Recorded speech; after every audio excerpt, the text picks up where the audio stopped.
Throughout history, conflict shaped legendary figures. Their fierce discipline forged them into legends.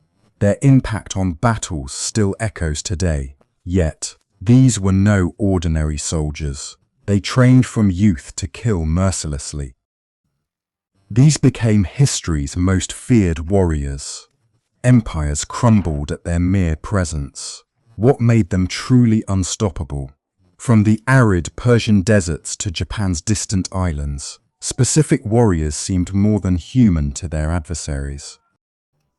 They transformed into walking nightmares, natural forces clad in armor and flesh, the very embodiment of death itself. This isn't a celebration of violence. Instead, it's an examination of what occurs when people are intentionally turned into living weapons, when youthful innocence, and when the sheer presence of particular individuals on a battlefield could shatter the will of thousands even before a single.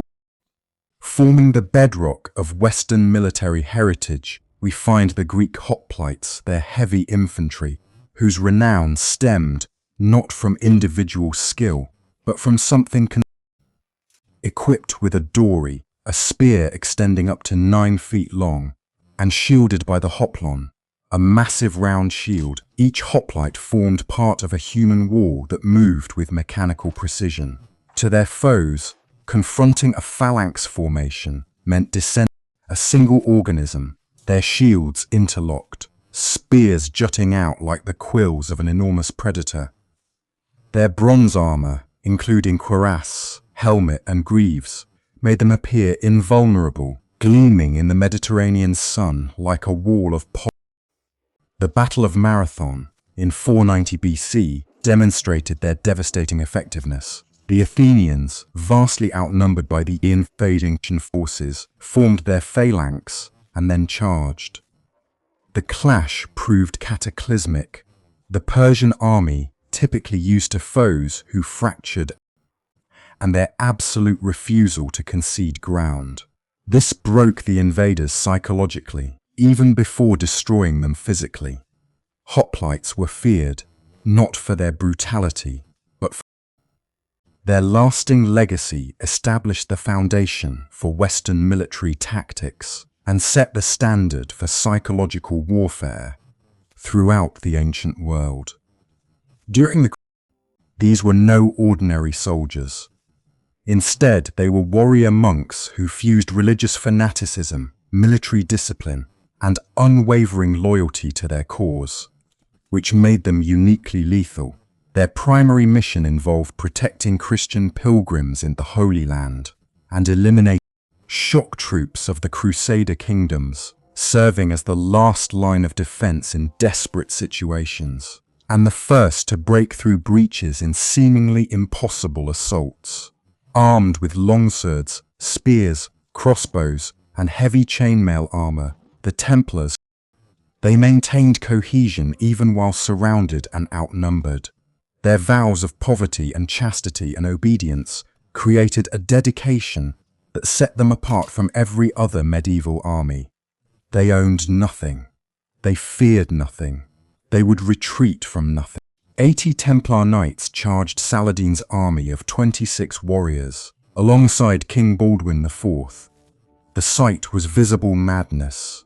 White mantles, emblazoned with blood-red crosses, thundered toward an enemy that the Templars crashed into Saladin's center and pushed onward, pressing deeper and deeper, unwilling to act like soldiers who prioritized survival above their mission.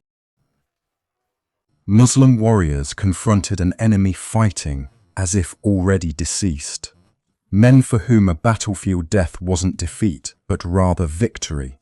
The Templars' reputation was never exaggerated. Confronting a Templar meant encountering a soldier trained to absolute perfection. They were feared because they embodied something that couldn't be bought, threatened, or negotiated with. Absolute faith transformed into a weaponized military force. In feudal Japan, the samurai emerged as a warrior caste. From early childhood, they were steeped in the warrior's way, the Bushido code, which fused honor, loyalty, and personal sacrifice into a philosophy making death preferable to dishonor. Their training was exhaustive.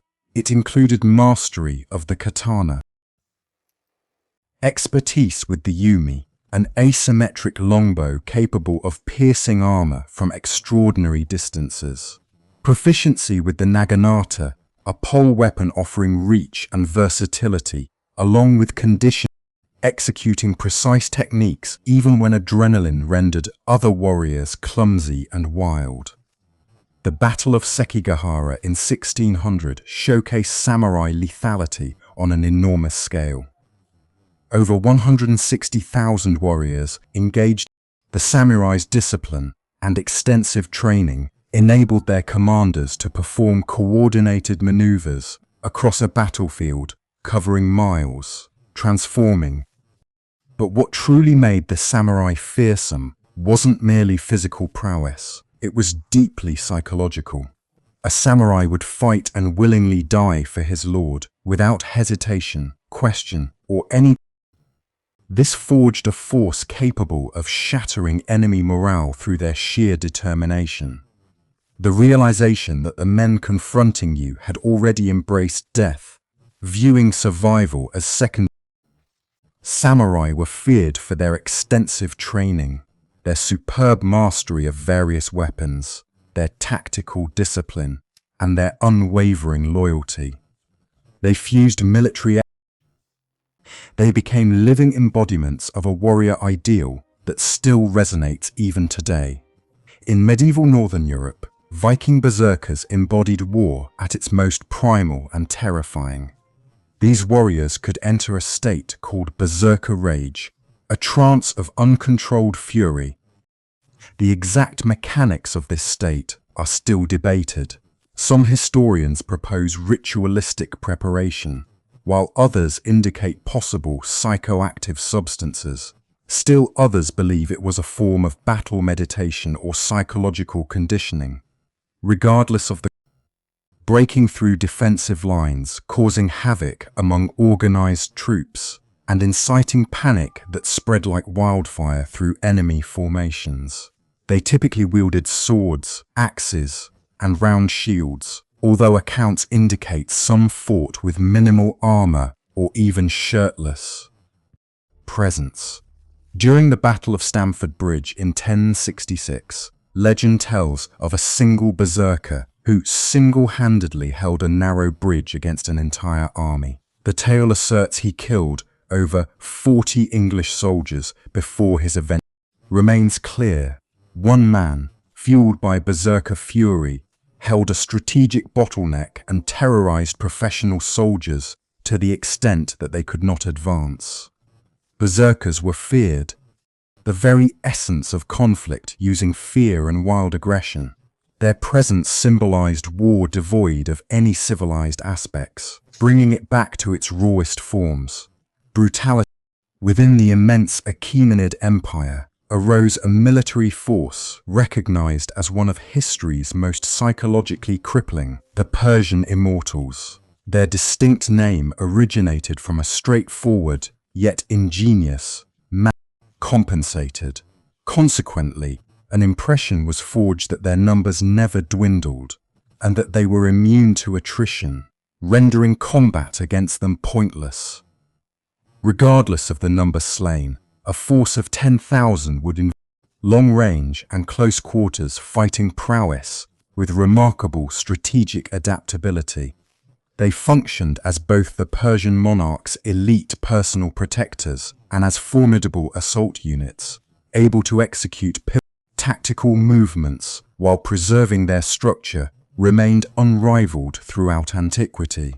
The element that truly instilled fear of the Immortals stemmed from the psychological combat built into their very concept. Persian Empire, regardless of casualties inflicted on any given day, an army of 10,000 would advance the next. Even if your triumph was devastating, they would invariably reappear at full capacity. This fostered a feeling of hopelessness among them.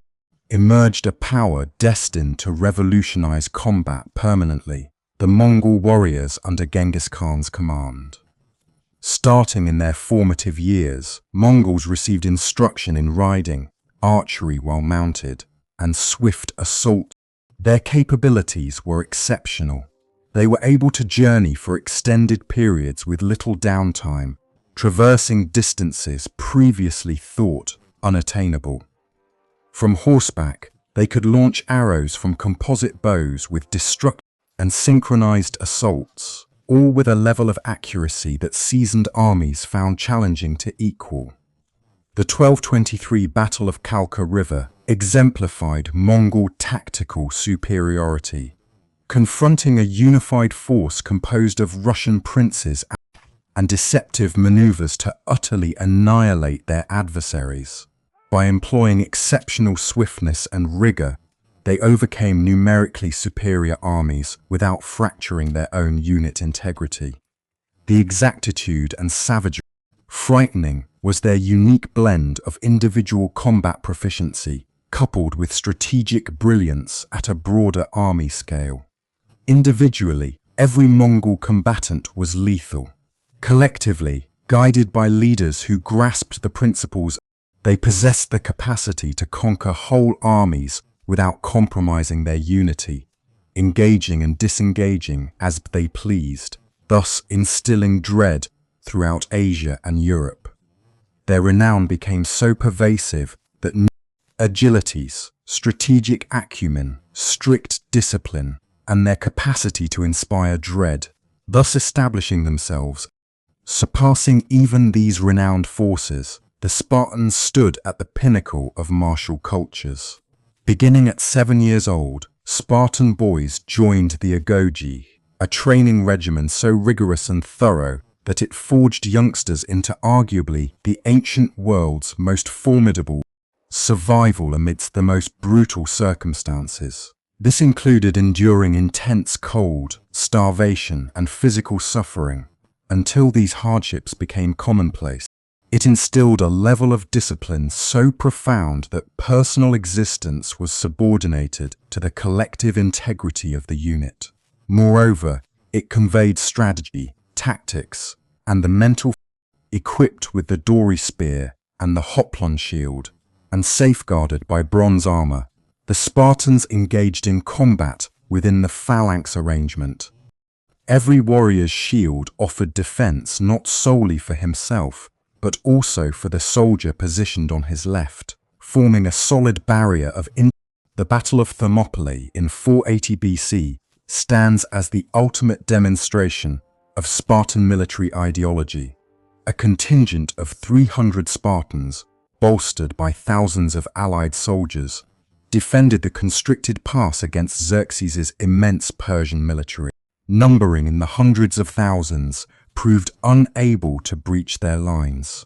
The Spartan arrangement was flawless. Every offensive thrust was meticulously planned. Each defensive action was performed with machine-like precision. Greek betrayer disclosed a mountain trail, enabling the Persians to encircle the Spartan encampment. Despite this, even when encircled, they refused to withdraw. They would not yield. They maintained their formation and perished on that spot, demonstrating that steadfast discipline, rigorous preparation. The factor that rendered the Spartans history's most lethal fighters was not their personal skill alone. Even though each man was formidable, it was instead the fusion of lifelong conditioning, phalanx strategies that each protective shield safeguarded the collective whole. Every offensive move was precisely coordinated throughout the entire formation. Their unity, strict adherence to rules. The Spartans instilled fear because they embodied the ultimate refinement of combat. Individual humans were intentionally molded into integral parts of a vast, lethal apparatus. Their enduring heritage of bravery, tactical ingenuity, and supreme self-sacrifice persists in shaping the very essence of what constitutes a warrior culture, not solely because they eliminated the greatest number of adversaries, despite their astonishing casualty figures, nor due to winning the majority of engagements, even though they are purposefully molded into instruments of conflict, from the rigorously trained phalanxes of Greece, extending to the irresistible mounted forces of Mongolia, and from the fervent dedication of the Knights Templar warfare. They evolved into mythical figures, natural phenomena cloaked in human form and protective gear, symbolizing their civilization's perspective on aggression and mortality. Their influence continues to loom over every theatre, namely that given appropriate instruction and the executable incentive, common individuals can transform into exceptional lethal forces. The power of fear can be as potent a weapon as any blade, and occasionally,